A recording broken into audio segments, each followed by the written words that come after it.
Good day, guys. It's voting day, and I got my emergency proxy vote done.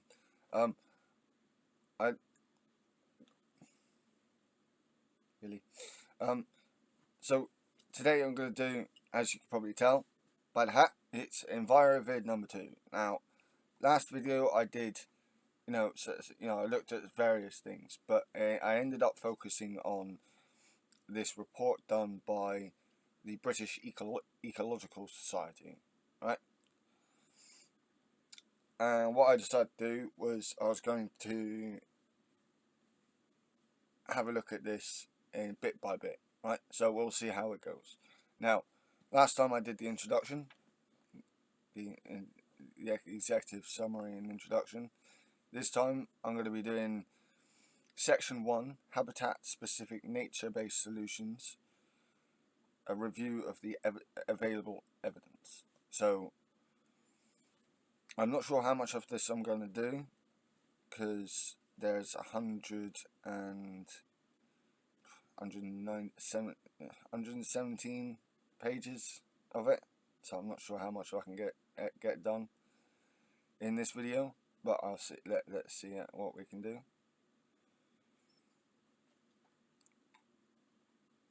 I don't know. I did the foreword last time. Let's have a look at the executive summary now. Right, so introduction: nature-based solutions (NBSs) address societal problems in a way that benefits both people and nature. The main focus of this report is the joint role of NBSs for addressing the climate and biodiversity crisis we currently face. Isn't that right, Badger? Yes. Our natural habitats act as natural-based solutions for climate if they sequester carbon, contributing to net zero targets, or provide adaptation to climate change effects, for example, reducing flooding, protecting coastline against sea level rise, or creating cool spaces in cities. As well as these climate benefits, they can enhance biodiversity and create improved and more resilient ecosystem functioning, enhance human well-being, and provide economic benefits in terms of monetary value, in terms of and job creation. Despite the huge range of benefits natural-based solutions have, they should be seen as complementary to other climate and conservation actions, not as a replacement. This is important. You, Badger,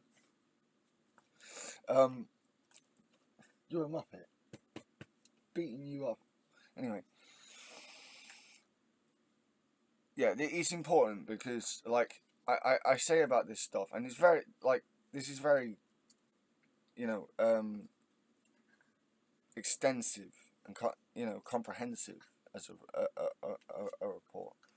But this should come with other stuff that we're doing. So, anyway, this executive summary provides 5 key themes which emerge across the report, across the multiple habitats and multiple natural-based solutions studied. 6 priority habitats for natural-based solutions are given at the end of the summary. However, we emphasize that all habitats covered in the report can act as natural-based solutions and all play a role in addressing the climate and biodiversity crises. Right now, I have a crisis of a badger on my bed. Yes. Yeah, you muppet. Hyper badger. Anyway. So, 5 overarching themes. Number 1. Nature-based solutions for climate and nature. NBSs enable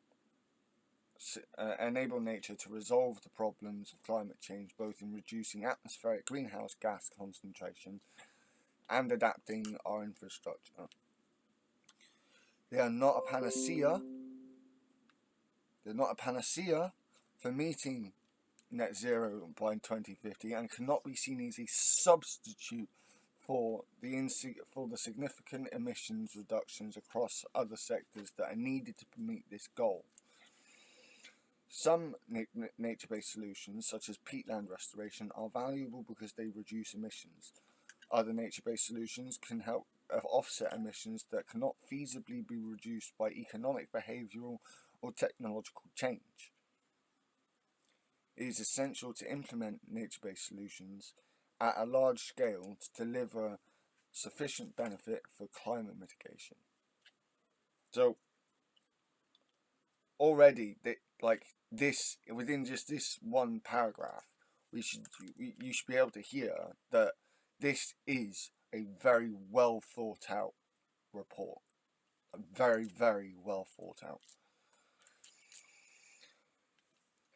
Natural-based solutions can also help us adapt to climate change, not least in reducing flood risk and protecting coastal communities from rising sea levels and storm surges. Many ecosystems, including rivers, wetlands, and woodlands, are themselves vulnerable to climate change, and action will be needed to facilitate their adaptation if they are to provide natural-based solutions in return. Strategic and well-executed natural-based solutions will simultaneously provide a significant and additional public goods. This includes biodiversity benefits that could help drive the delivery of conservation targets and also benefit people's health and well-being. Potentially perverse biodiversity outcomes need to be recognised and avoided, including the loss of high biodiversity, low carbon habitats. That goes to theme 4 of this. Natural-based solutions should seek to maximise outcomes for climate, biodiversity, and people. Any intervention that has an overall negative impact on one of climate, biodiversity, or local communities, even if beneficial to other areas, should not be considered an NBS. I like that. I like that. Key message: natural-based solutions can make an important contribution to net zero biodiversity and climate change adaptation targets, so long as they are not treated as a substitute for widespread emission reductions or a wider nature conservation action. So this must come with what we're doing.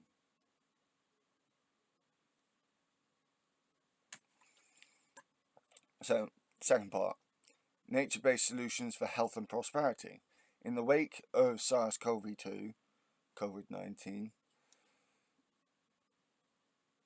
nature-based solutions can be particularly effective in, I can't believe I usually fuck that word right up, but yeah, particularly effective in stimulating green employment in the short term and supporting sustainable economic growth in the medium term, forming part of a green approach and investment to economic recovery. Nonetheless, delivering nature-based solutions at the scale necessary to make significant difference will require state investment as well as changes in the legislative and policy architecture to encourage private investment. So even here, even these guys are saying that the state needs to put an investment stake in so that private investment can see that the state actually is going to fucking pay attention to this, and they will also put money in. It's just like, even these guys recognise this. This isn't me talking up private investment, by the way.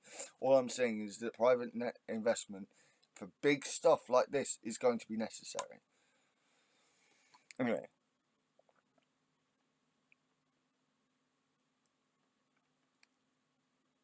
Clear markets beyond corporate social responsibility need to be identified and developed, for which the state will need to maintain an active role.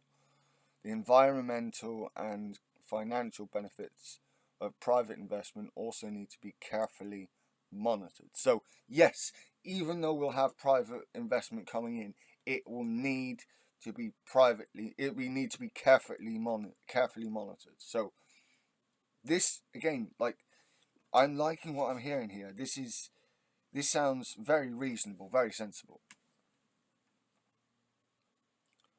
Spending time amongst nature can boost human health and well-being, which became particularly apparent during the recent pandemic as more people spent time in nature, benefiting from its restorative effects.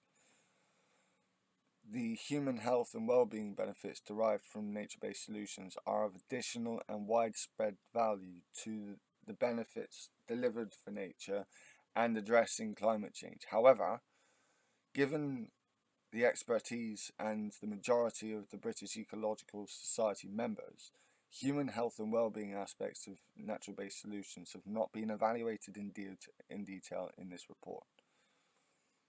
Fair enough. Key message: natural-based solutions provide human well-being and economic benefits. Routes for private investment alongside public finance are emerging but need further development.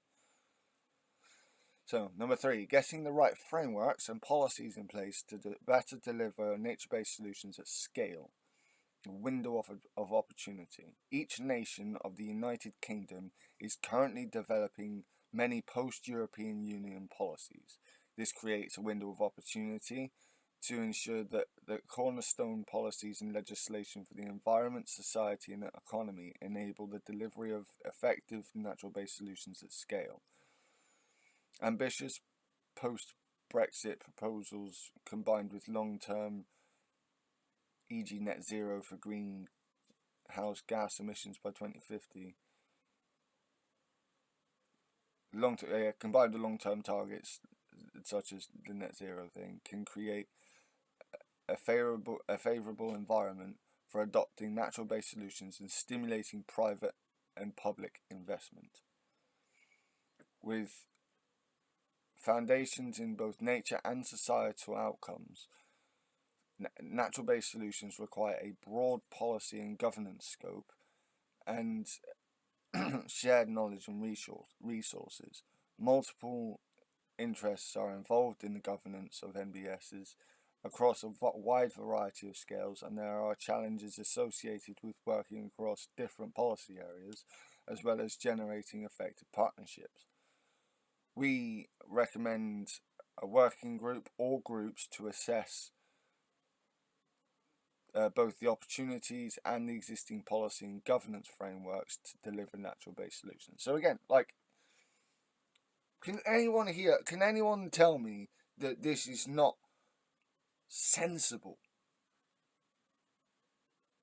This isn't like Greenpeace. I'm not saying that I'm an enemy of Greenpeace, but this isn't like Greenpeace. This isn't like a protest group.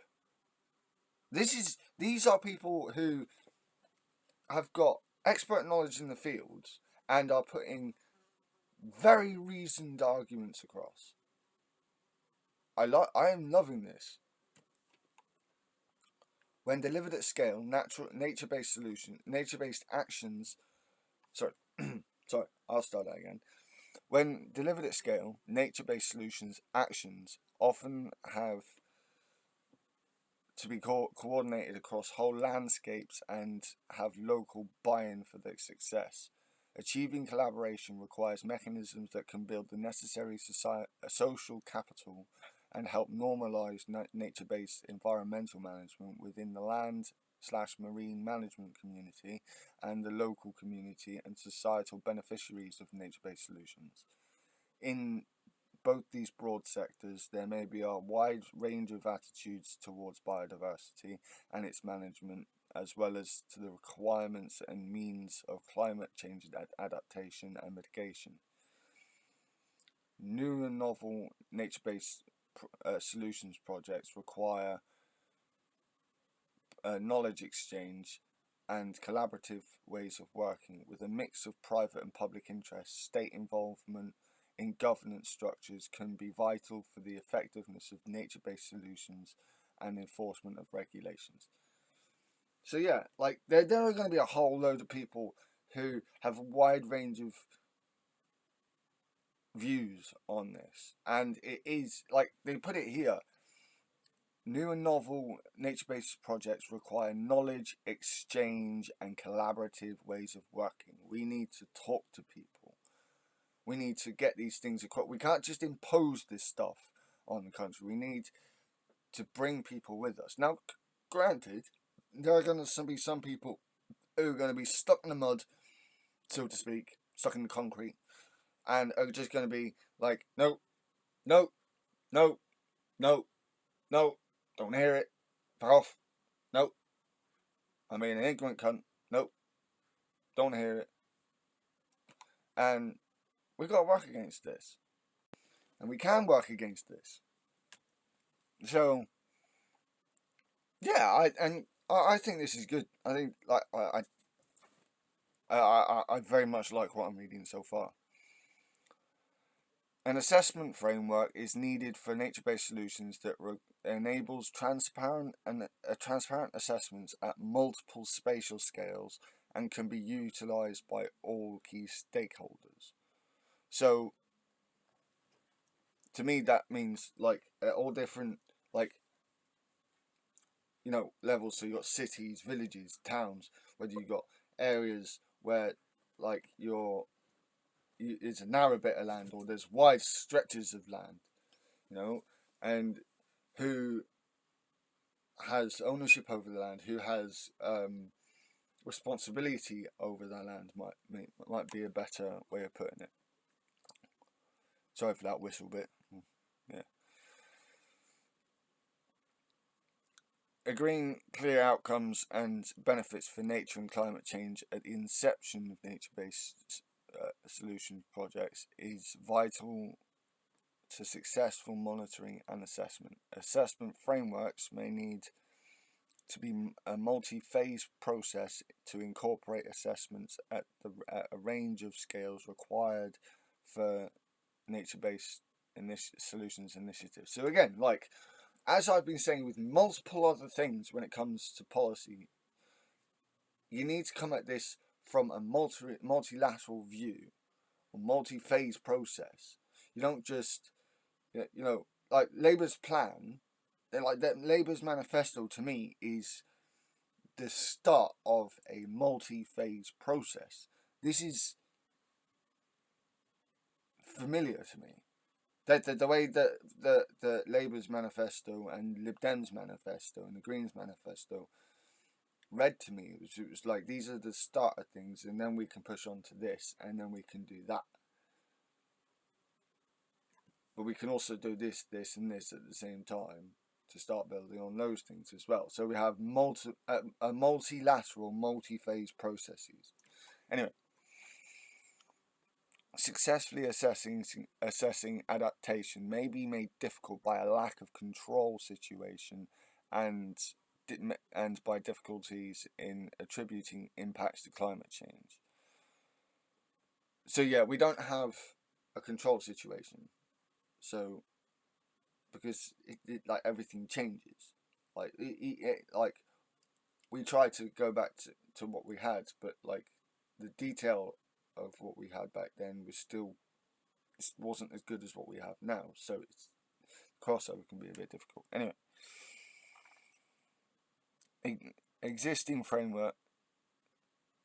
existing assessment frameworks such as the Strategic Environmental Assessment Regulations and the Environmental Impact Assessment Regulations should be evaluated and adapted to ensure they are able to assess nature-based solutions initiatives. There is also an overarching need to ensure that policies across different sectors work well together across multiple interests and deliver the multiple benefits of nature-based solutions. Yeah? This again, like, you can't just focus on one bit or another.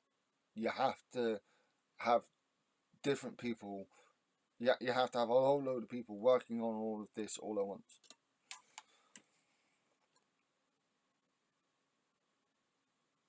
With the right frameworks in place to underpin nature-based solutions, they can make a significant contribution to national and international commitments. Long-term policies, goals and government commitments are necessary, however, to support long-term investment, research and monitoring of the functionality of nature-based solutions as well as their delivery. Key message: nature-based solutions opportunities and delivery approaches are evolving, and policy and governance and evaluation methods need to develop to encourage uptake and achieve the benefits. Yeah. Number 4, getting the right nature-based solutions in the right places. Strategic spatial planning and detailed project plans are necessary to integrate NVS with land use and ensure both biodiversity and climate benefits. It is also essential to address any trade-offs and avoid perverse outcomes. This requires the right data, diagnostic tools, and the capacity for and expertise to interpret and find solutions for all objectives and desired outcomes. This will require an increase in present capacity, including the public sector, both nationally and locally, with many local authorities lacking the resources to employ ecological, environmental specialists. So yeah, we're gonna need a whole lot more people who know more about. You want him up here? That know about this stuff. You know, this is why I keep saying when it comes to policy, green or climate policy should underline all other policy pretty much. Anyway,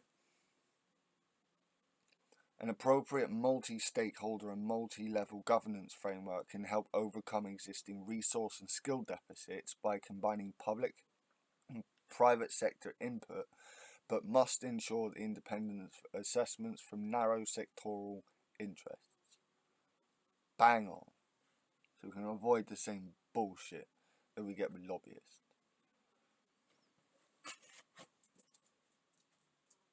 Okay.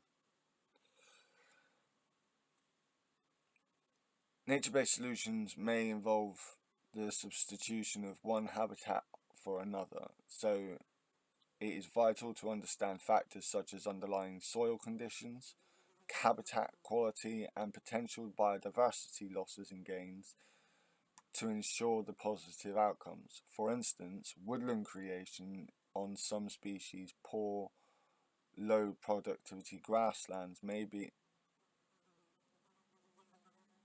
So what? Woodland creation on some species, poor, low gravity grasslands, productivity grasslands might be a good nature-based solution for climate change mitigation. However, on species rich. Okay, so yeah, so where there is like grassland, which is like very species poor, introducing woodland might be a really good idea.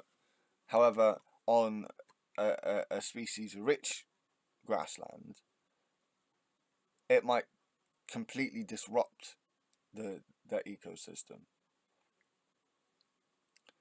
So yeah, it could damage biodiversity, and where grassland is found on degraded peat soils, restoration by rewetting is likely to have better nature-based solution outcomes for biodiversity and greenhouse gas reduction. So it's a case of a lot of people look at some grass and go, oh, it's just grass and mud, but grass it gets everywhere, and if you can grow, it will grow. And there are places where we don't really want it growing like the way it is. So yeah, good spatial data sets.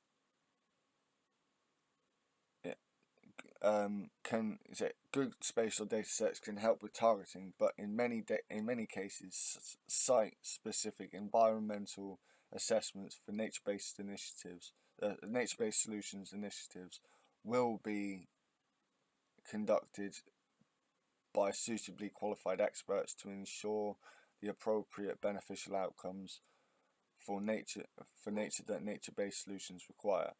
Effective planning for nature-based solutions at appropriate spatial scales can also help capitalize on the co-benefits that can be delivered by nature-based solutions. For example, tree planting is an effective method of carbon sequestration, and if strategically planned, tree planting alongside rivers has the potential to sequester carbon, reduce flood risks, stabilize riverbanks, and also cool the water temperature for vulnerable species. Currently, planning systems in the UK are fragmented, with multiple policies and bodies governing different sectors within a geographic area.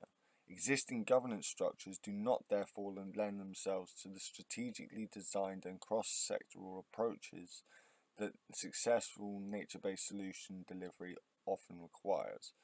Cities, so yeah, like, I'm, yeah, all I would say is, yeah, like, we don't need to, like, actually use technology for carbon sequestration. We can try to, we can put R&D into that to try and help out that, granted, but like, we've got the land for that. It just needs to be done properly, is all. So, cities and urban areas face a multitude of competing interests and challenges, and it is particularly important that nature-based solutions have clear co-benefits there to attract funding and bring a range of benefits to these environments and their inhabitants. The recent pandemic has reminded us of the importance of access to green space and the well-being benefits of the well-being of the benefits of nature. This has been particularly pronounced in urban areas and has shone a light on unequal access to nature. Implementing nature-based solutions will benefit from appropriate socio-economic data to ensure, for instance, that nature-based solutions are helping to redress both environmental and social inequalities. Yeah. So again, like, this is making a lot of sense.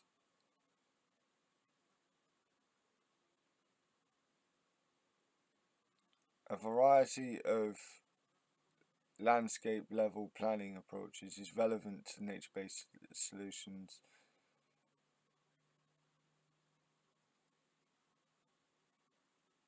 So what? Yeah, okay, sorry. I like it. Some of the wording's a bit okay. So it took me a moment to go. Yeah, sorry. I'm having a bit of a meh moment. A variety of landscape level planning approaches relevant to nature-based solutions already exist, or are continuing to emerge.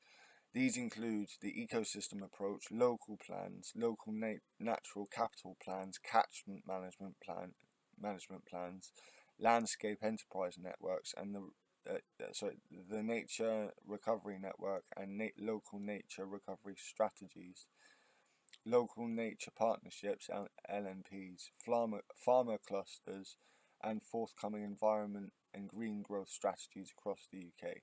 And that's just like, that's okay. That was more than I was like when I was reading. I got to the first bit of this, so I was like, okay. And I got like most of the way through that paragraph, and I was like, oh shit! And there's more coming. These participatory and interdisciplinary and evidence-based approaches aim to balance conservation of biodiversity and sustainable use of natural resources with fair and equitable sharing of the benefits and also the potential to contribute climate change solutions. Yeah, like this is right. Key message. The multiple benefits of nature-based solutions require careful spatial and project planning to deliver multi-sectoral benefits. Exactly. Number 5, getting the right evidence for nature-based solutions. Knowledge and evidence is about the opportunities and effectiveness of different nature-based solutions interventions is lacking. For example, techniques for measuring carbon sequestration are well established in a research context, but differ between habitats and often with site-specific context, are rarely used for evaluating wider environment management or large-scale monitoring and surveys. This affects our ability to incorporate nature-based solutions into project-based carbon accounting, which may hamper the use of carbon credit finance if site carbon fluxes cannot be measured or accurately estimated. Yeah? Yeah. You need to be able to get the data from this. We do this in other areas. We do this with fucking weather. And weather is not climate. Yeah. Key research gaps are summarised in Appendix 2, and that'll be the summary at the bottom. Examples include the relative benefits of natural woodland regeneration versus afforestation as an NBS, as a nature-based solution, and what the appropriate management standards are for the latter. So, yeah, again, like, this will also help with employment. This is gonna get loads more fucking jobs out of this. I wonder if, like, the green movement, the green transition will have a lot of jobs in it. This will have jobs in it, man.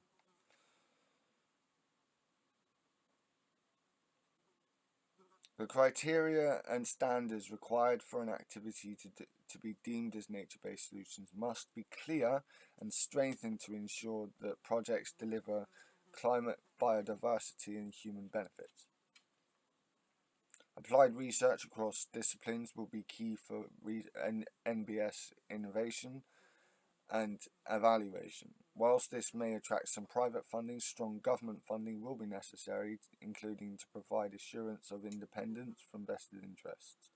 It is also necessary to overcome barriers often experienced in getting scientific research accepted, understood and translated effectively into policy and practice. This includes the academic vocabulary by ecologists and conservationists, and the promotion of tools and models that are complex and difficult to understand, and failure to capture the inherent value of nature in economic models. So yeah, we need to get across to people that this stuff actually does mean something to us. It's not just a hippie thing. It's not just, like an animal nut thing. Like, it's just for tree huggers. This is for all of us. This is what we need to get across.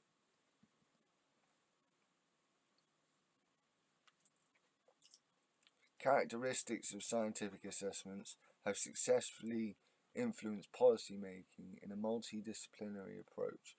Involvement of decision makers and other stakeholders in the assessment process, and clear statement of implications for human well-being, and effective communication both directly and indirectly via the media, for example, with decision makers and the public. So yeah, like, we need this out in the public. So just like they did with Brexit, so talking about what about Brexit, what about this, what about that, like, we'll bring this into the public sphere. Bring this and get people talking about this in the media. It'll be difficult, but it's not impossible. Are you actually nomming my hand? Are you muppet? Dipstick. Key message. There are knowledge gaps and uncertainties which hamper more widespread use of nature-based solutions. These knowledge gaps are a barrier to developing the full potential of nature-based solutions for climate, nature, and people. Bang on.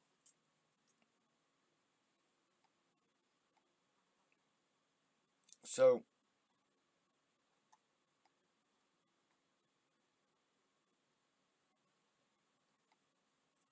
okay, we've got a little bit left. So, effective nature-based solutions for delivering biodiversity and climate change benefits. The following table Okay, so I'll put the link to this. It's a PDF. Put the link to it the in the description for the video. And yeah, I'm not going to read that out. It's just this table. You can check that out. What I am going to read out is the closing statement.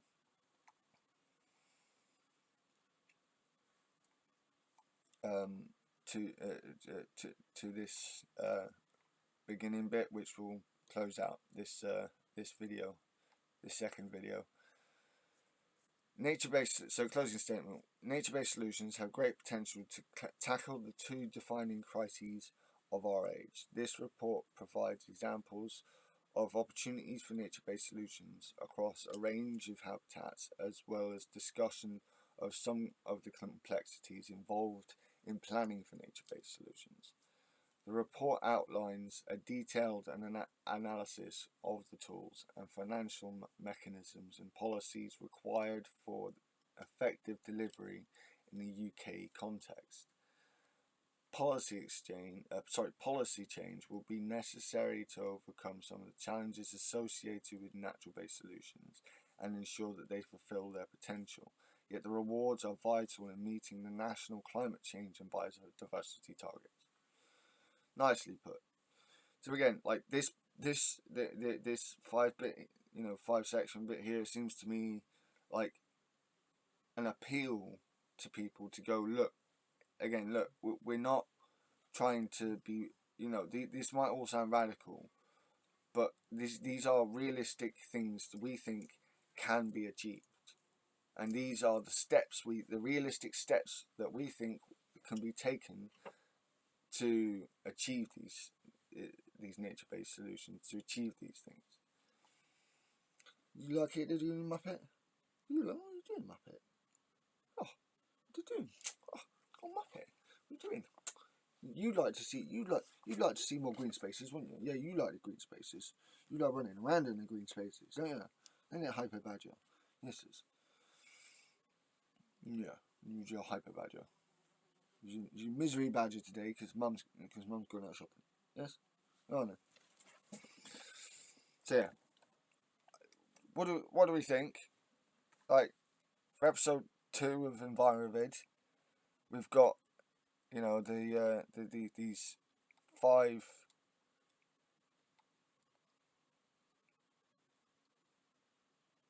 overarching themes of the report. This is what this episode has been about. This is the 5 overarching themes of the report, and it's about making it this. Number one, basically, this isn't a panacea, and we need to work on the other stuff that we're doing at the same time. Number 2, we need to make sure that nature-based solutions work for health and prosperity. So we need to make sure it works for not just nature, but for us too. Number 3, getting the right frameworks and policies in place to deliver nature-based solutions at scale. So making sure that we have all the right people in all the right places. We have all the right structures in place so that these things can be achieved effectively and efficiently. Assessments taken so that these things aren't just blindly done without any thought of what consequences might happen. Getting the right nature-based solutions in the right places, which goes to my last point on there. So it needs to be in the right places. So again, it's like jobs. It's like the jobs thing. Like we need the right jobs for the right areas of the country, because there are some areas where it's just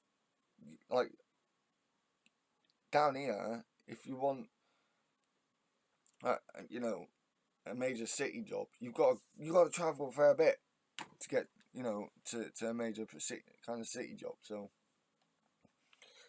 it's the same thing with this. You got to make sure that the right solutions are done for the right places, instead of trying to blanket, trying to do the one solution suits all. This is not going to work like that. and getting the right evidence for nature-based solutions. So again, this comes down to getting, sorting out assessments, sending people out there to regularly make sure, to regularly measure this stuff, to regularly, look at this stuff in detail and report back. So all of this together is meant to inform us, meant to inform government, councils, whatever, on how to move forward with this stuff, whilst being able to, do this in a way that won't actually be too obstructive in either direction. So yeah, I'm liking this. I'm liking this a lot. Tell me what you guys think. Next episode, not entirely sure right this second. Hang on. I think the next episode will be on the introduction. See how long the introduction is. Hang on. Go up to the contents. 9 pages. So we'll do the introduction next. It'll be quite long, I think. Like I said, this is going to be long. I mean, this is like 191 pages, more than 191 pages long. It's like 200 odd pages long, right? So this is going to be a full series. Like, this was just going to be an overarching thing on multiple fronts, but given how comprehensive and extensive this report is, this series is kind of just going to be focusing on this. It's going to be, I think, like, I'm going to continue with this series beyond this. It's still going to be Enviro-Vids, but, like, just warning, like, a lot of these Enviro-Vids at the beginning here are going to be on